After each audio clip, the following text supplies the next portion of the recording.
Mrs. Doris Brinkley Kinsell, who's one of the first stewardess who ever flew with Pan Am. And so, Mrs. Doris, you talked to me a little bit about your experiences flying with Pan Am. When did you first begin flying with them? Oh, I'd love to tell this story. That was back in 1944 in April. The war was blazing in Europe, and the ladies were invited to, or asked to, do whatever they can for the war. And Pan American was taking females, so I applied and was one of the first group of 12. There were 7 taken and needed so badly until they were put right to work. They'd worked for other airlines, and so they were put right to work. But the second 12, which I was in, had to go in training. So at that time, Coconut Grove is where Pan American had one of their buildings, and they put Mr. McCorkadale down for training these 12 to be on flight. In about a month, we were on the line flying. Coconut Grove, is that in Miami? Yes, that's down close to where the Clippers came in on Biscayne Bay, Pan American Clippers. And I knew it well because I lived in the area. So it was convenient for me just to go down there. I love to go down there and watch the Pan American Clippers come in. Just a thrilling day. Now, were you living there? Is that where you were living prior? Yes, I was living there, and I worked downtown Miami at the time. Okay. And are there different divisions of Pan Am? Did you work in a specific division? Oh, yes, there's many, but Latin American was the one that began the whole stewardess thing. We were needed all through Latin America at the time. Pan American was putting in new airports all through Latin America and Central America and the Caribbean. So it was an exciting time for all of us. Well, now, I noticed that the uniform styles for Pan Am for the stewardess have changed through the years. What did you think of the style and the quality of the uniforms that your group wore back in the 40s? Because it was back in the 40s, wasn't it, that you began flying with Pan Am? Yes, it was 44 in April. Yes, I love the uniforms. They were designed by Christian Dior, who at the time was the world's greatest designer, in my opinion. And they were so practical, just so very, very practical. Even on our longest flights, Pan American flight to Buenos Aires, they were practical, they were comfortable in any weather, because we flew from New York to Buenos Aires, crossing the equator, so it had to be very practical and very comfortable. So you were cool in them? Cool enough, cool enough, and and they stayed clean. You could spill black coffee on them, and you could just wipe it off. Now, back then, I don't think you wore nylons, did you? No, I don't think we didn't wear girdles or gloves or any of that, or even pantyhose. We didn't have them back in that era. Mm-hmm. But the ladies since then, of course, styles change, and they keep changing with the styles. But that was the 40s. The first groups were entirely different. Now, so you said you went through some training too. So what did you do in your training? How long was your training, and what did you learn? Well, for 5 weeks, we were in Mr. McCorkadale's group. We learned the terminology of the airplane, like the different parts of the airplane, and we were being taught Spanish by Mr. I can't think of his name, by Ebor. And we also learned to make sure we could swim. And since it was war times when I started, for a year after, we had to check all of the safety equipments like the fire extinguishers and things that later on they probably didn't use. So we checked that we had the right equipment and general things of that nature. Now the flights, I know the airplanes then were not jets, and they were a little bit smaller than what we have today. How many passengers would typically fly, and how many stewardesses normally used on a flight? Well, that depended on the flight, but in the first, when I first started, it was just 3 flights a day, one to Havana, and one to Nassau in the Bahamas, and that was with a DC-3. And our service at that time was just a glass of orange juice and some chiclets, of all things. Ah, chiclets. Chewing gum. Why chiclets? Well, the airplane was small, and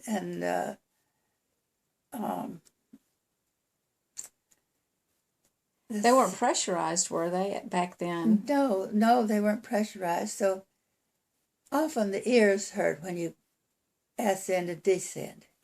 So chewing gum stabilized the ears, and it was just what we did. Well, speaking of stabilization, a story you told me, which I found was quite interesting, was that if you went up, I know this is later on in your time with flying with Pan Am, but if you went high enough altitude, because there was no, because the airplanes were not pressurized, you had a specific incident that happened with you, where you were not getting enough oxygen. Is that correct?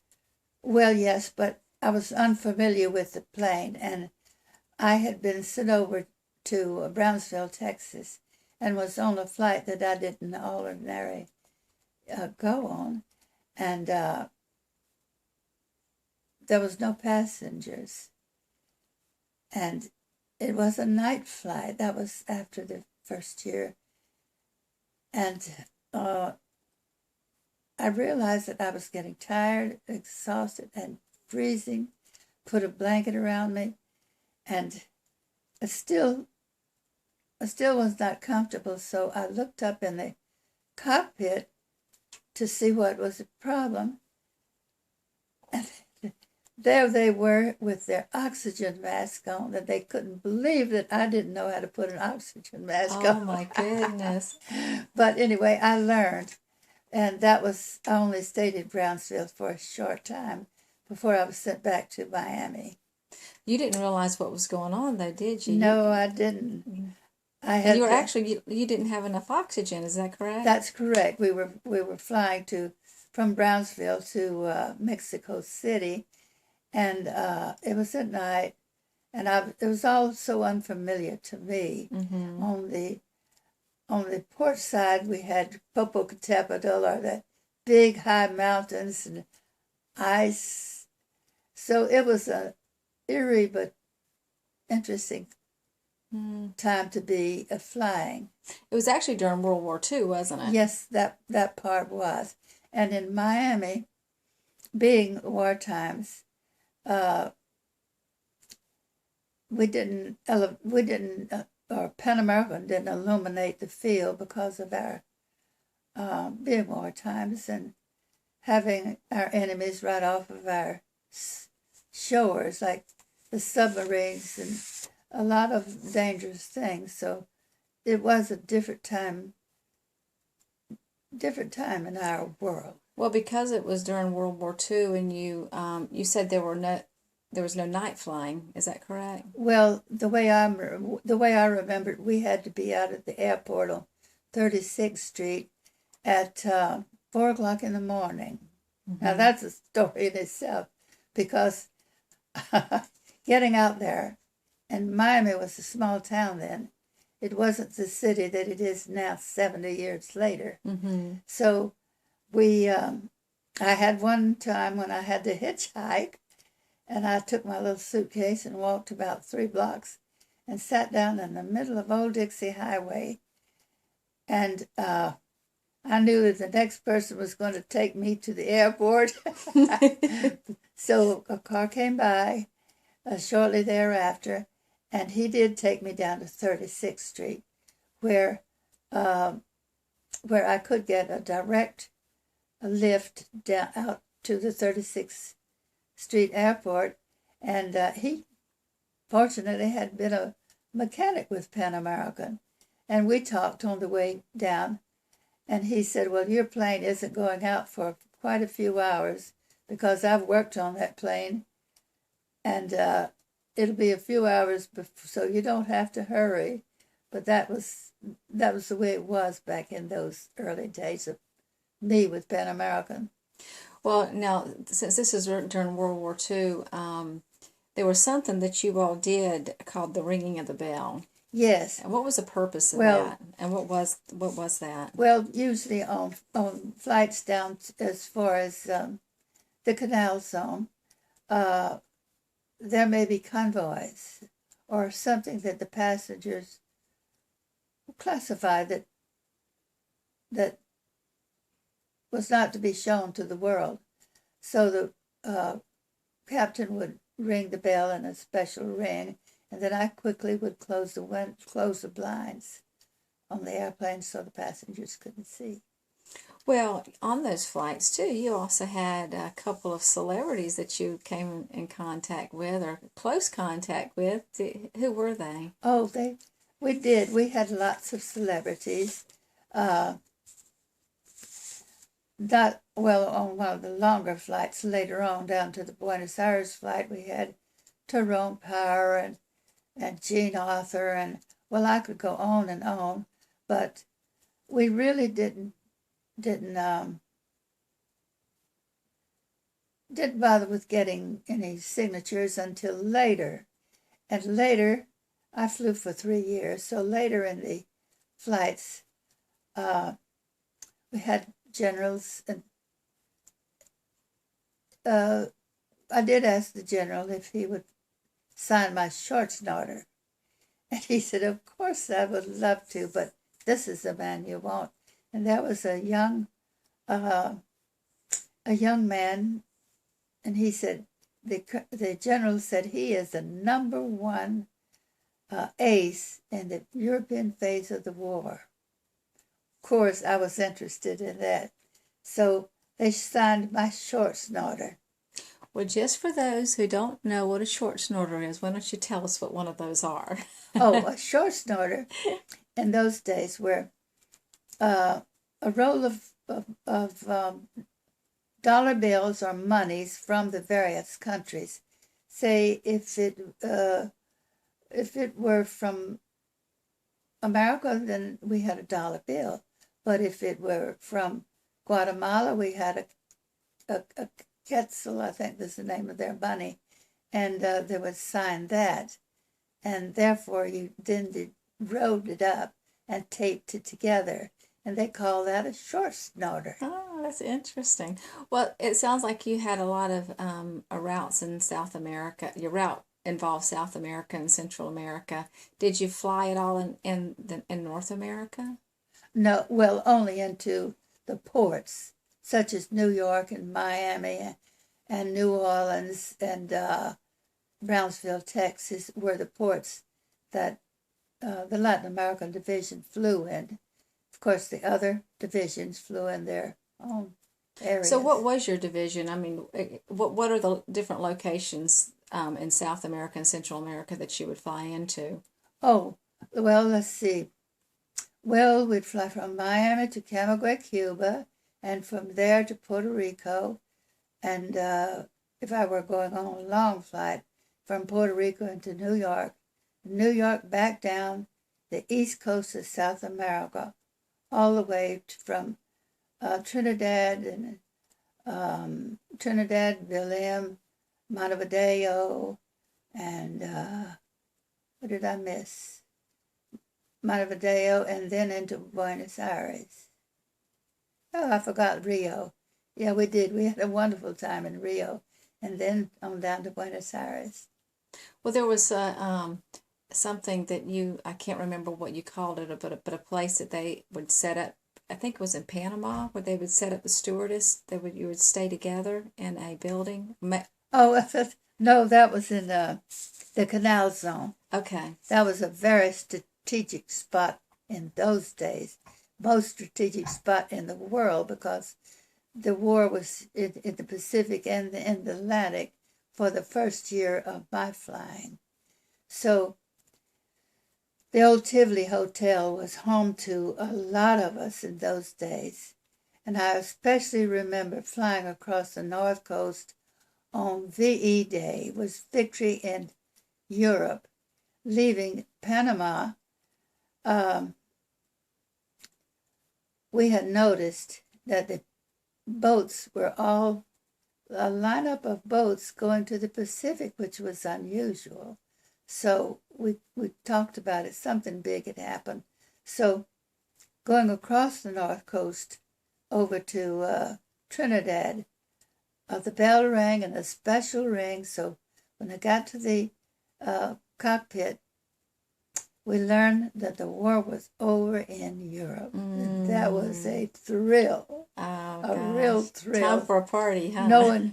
Knowing that I had family on both sides, the Atlantic and Pacific, and it was a long flight across the North Coast and a long flight back the next day.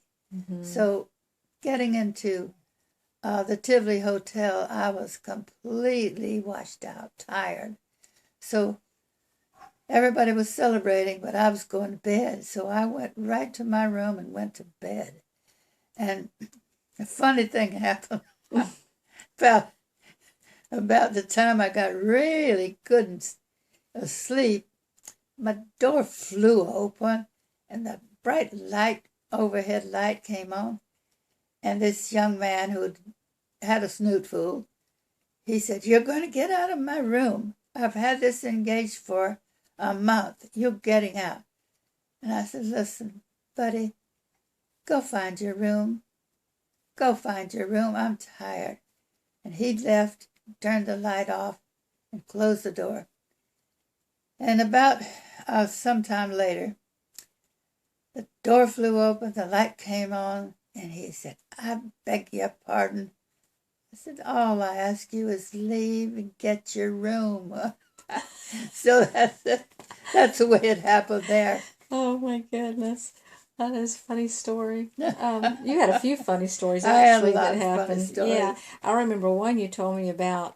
Speaking of funny stories, you were on a flight and a passenger needed to go to the restroom, and he had a question for you. And what was?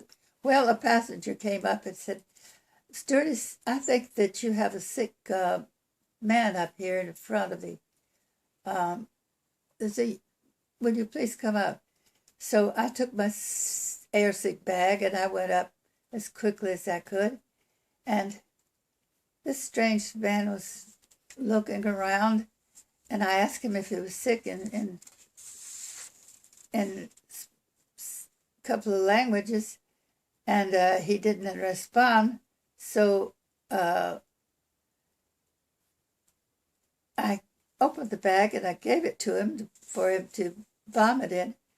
And when I did, he was looking down at his pants and about ready to unzip it. And I said, no, the toilet.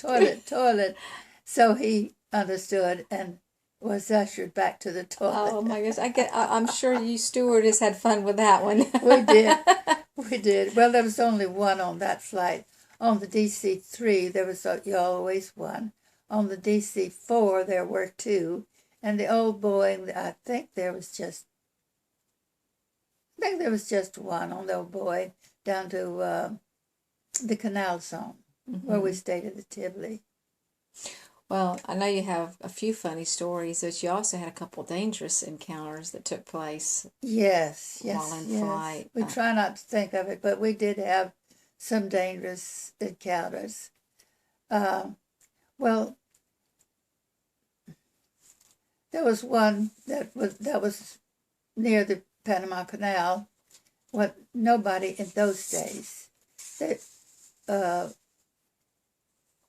Albrook Field was the American Army base.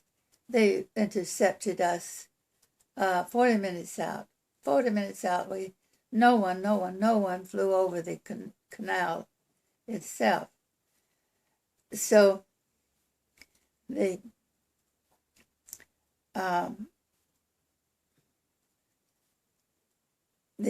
men at Albrook Field would ask for the pilot on the Pan American plane to give the names of his crew members.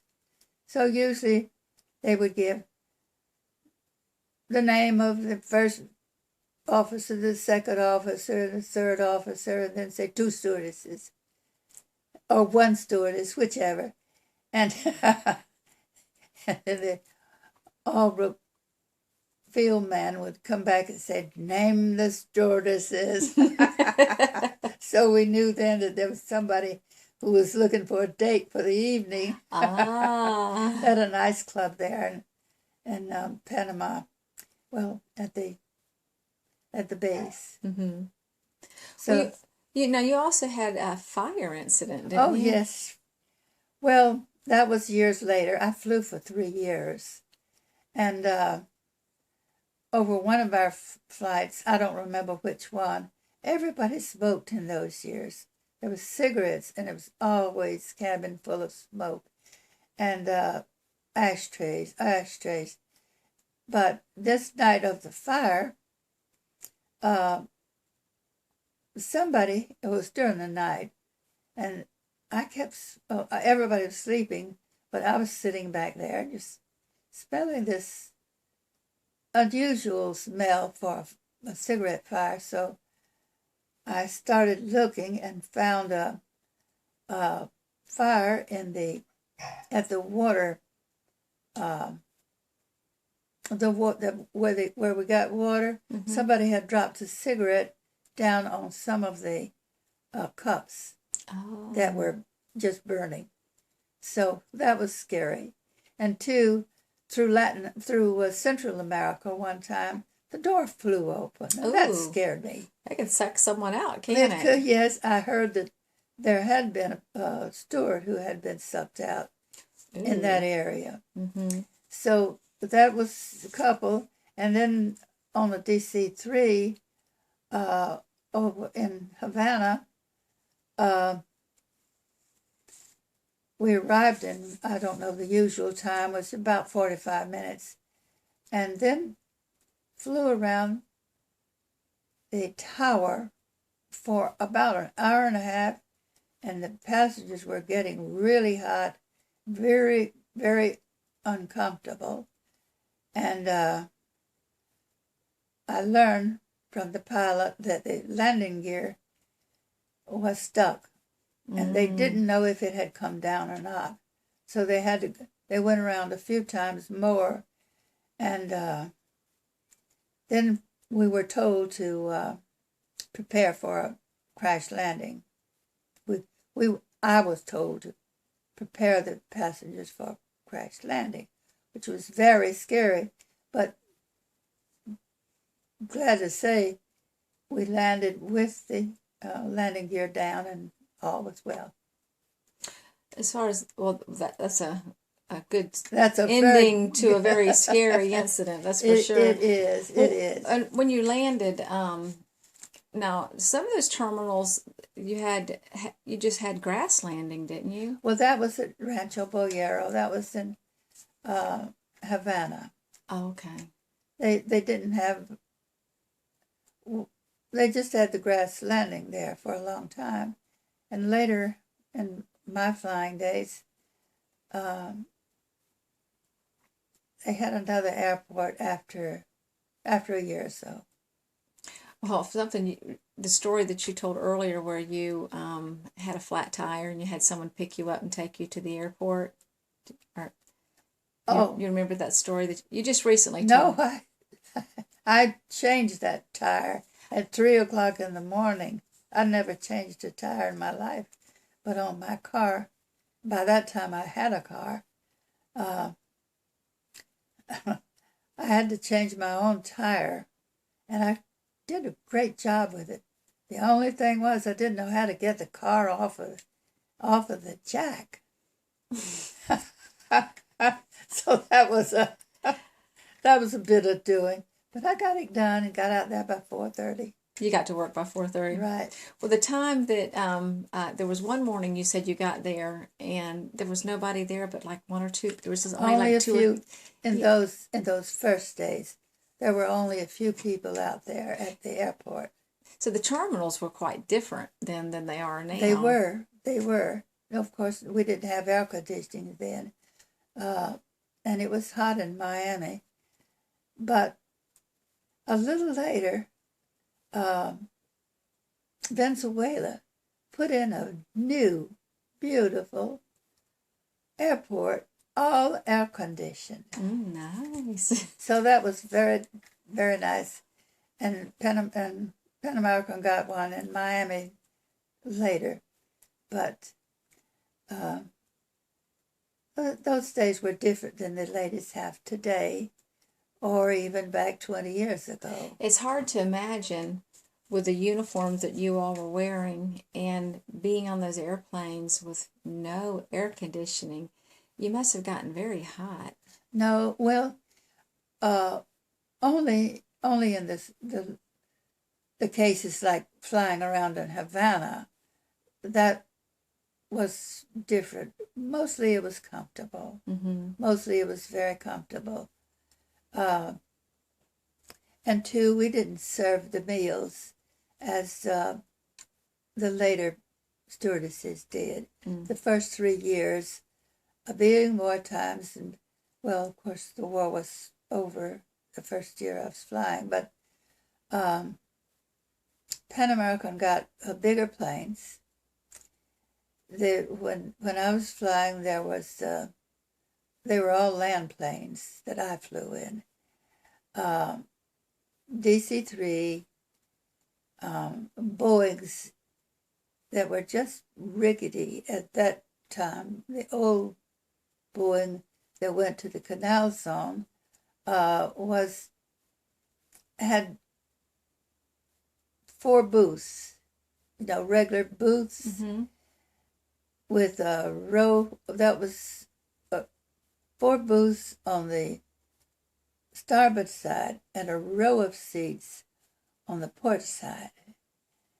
And we seldom had many passengers in those days. So it worked out fine, but they were old planes. I never flew in the Clippers like the China Clipper. And I would go down and see them, but down on the bay, but I never flew with them. I never worked on them. Well, I saw a really cute picture of you holding a little kitty cat while you were a steward. Very, very pretty picture. So did you all take animals on the airplanes at that time? Oh, we did. Absolutely. I have a funny story. There was a man who was standing with, the 2 of us were standing back in the galley, and he said, I could swear I heard little chickens. And I said, little chickens? And then I laughed and I said, well, I do too. And actually we do have little chickens in the baggage compartment. And we may have other critters that we don't carry up with the passengers. Oh my goodness, that is cute little chickens. Yeah. Oh, well, it sounds like you had a great time while at the time, during that time of your life when you were a stewardess with Pan Am. We had a great time. There was always the Haraguan Hotel to go to. We looked forward. It was brand new. That was in Dominican Republic. And the Dominican Republic at that time was called Ciudad Trujillo because Trujillo was the dictator. And I have stories about that, which I won't go into now. I did have the pleasure of seeing Trujillo's Mahogany House. Oh, And nice. it was when Doris Day was singing Que Sera Sera. And my friend went with us, and we went with Trujillo's son to the Mahogany House. That was a wonderful evening, I remember. Just lots of things like that. We rode Trujillo's horses, which I have pictures of, and I have a great many pictures that are just too numerous to haul out, to tell you the truth. But I do have some that we can put with our, with our story. Well, we won't get into the story right now, but I'll just say that you also met your wonderful husband while you were with That's Pan one of Am, the didn't good you? things about it. Yes, indeed. Yes, I you met did. Charles, and we've been married 66 years, I met him at the Staff House, which is a small hotel in Piarco, on the Trinidad. And it was just something that was very unexpected for me, because I thought that, well, both thought we were engaged to somebody else. And it turned out that we got married. And that's a story that we're gonna tell everyone later. And I just thought that was very interesting that you had met him Yes. while you were still with Pan Am. So, well, what would you say would be your fondest memory working with Pan Am? Oh, there's just so many. But my fondest memory, I suppose, was the group of us playing Pateca in Rio on the Copacabana beach. And just having fun, unwinding after the flight down there, playing Pateca, which was a very informal hitting of the ball on the Copacabana beach. Well, Mrs. Doris, thank you for sharing that information with us today. I enjoyed it. Yeah, I enjoyed it too. Uh-huh. And if there's, we're going to continue, our discussion. We're going to continue our discussion and share a few more stories later on about Pan Am, and we're going to talk a little bit about you and your husband Good. and your adventures in life. Good. Okay. Good. All right.